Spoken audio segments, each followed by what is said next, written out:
আম্মা জান আয়েশা রাদিয়াল্লাহু তাআলা আনহার সাথে বিষ্ণু ইসা ইসলামের ঝগড়া হতো মাঝে মাঝে। একবার ঝগড়া হলো, বিষ্ণু ইসা ইসলাম রাগ, আম্মা জান আয়েশাও রাগ। বিষ্ণু নবী বললেন, আয়েশা ঝগড়া করে আর কতক্ষণ থাকবো, আসো মিটমাট করি। আয়েশা রাদিয়াল্লাহু বললেন, ঠিক আছে মিটমাট করুন। তো বিষ্ণু ইসা ইসলাম বললেন, মিটমাটের জন্য কারে ডাকবো? ওমরে ডাকি। কয় না, ওমর অনেক রাগে, আমার ডর লাগে। কয় তাহলে তোমার আব্বারে ডাকি। কয় ডাকে। ডেকে নিয়ে আসা হলো।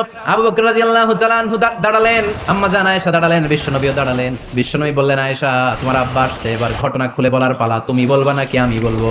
আম্মা জান আয়েশা বললেন, আপনি বলেন, তবে যেটা ঘটছে ওইটাই বললেন, মিথ্যা কথা কইেন না। আবু বকর রাদিয়াল্লাহু তাআলা আনহু রেগে মেগে আগুন। কি বিষ্ণু নবীকে মিথ্যা কথা কখনো বলবে? রেগে মেগে দিলেন মেয়ের গালে এক চড়। বাবার হাতের থাপ্পড়কে আম্মা জান আয়েশা উল্টে বললেন।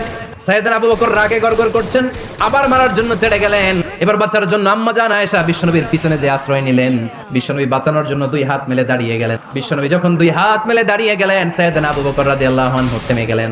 সাইয়েদনা আবু বকর রাদিয়াল্লাহু তাআলা আনহু ঘর থেকে বের হয়ে বারান্দায় দাঁড়ালেন। এবার বিশ্বনবী আম্মা জান আয়েশার কাছে যেয়ে বলেন, ইয়া আয়েশা, তুমি দেখছো কেমনে বাঁচাইলাম? আমি না থাকলে বর্তমানে ফেলতো আজকে। আমি বাঁচাইছি তোমারে, আমি। আমার লগে ঝগড়া করো তুমি? লজ্জায় পড়ে আম্মা জান আয়েশা খিলখিল করে হেসে দিলেন।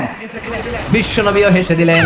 দুইজনের হাসির মধুর আওয়াজ শুনে সাইয়েদনা আবু বকর বাইরে থেকে অবাক, কিরে এত সুন্দর ঝড়, তোমার হাসি হাসি। সালাম দিয়ে অনুমতি নিয়ে ভিতরে ঢুকলেন। ঢুকে দেখেন আম্মা জান আয়েশাও হাসে, বিশ্বনবীও হাসে।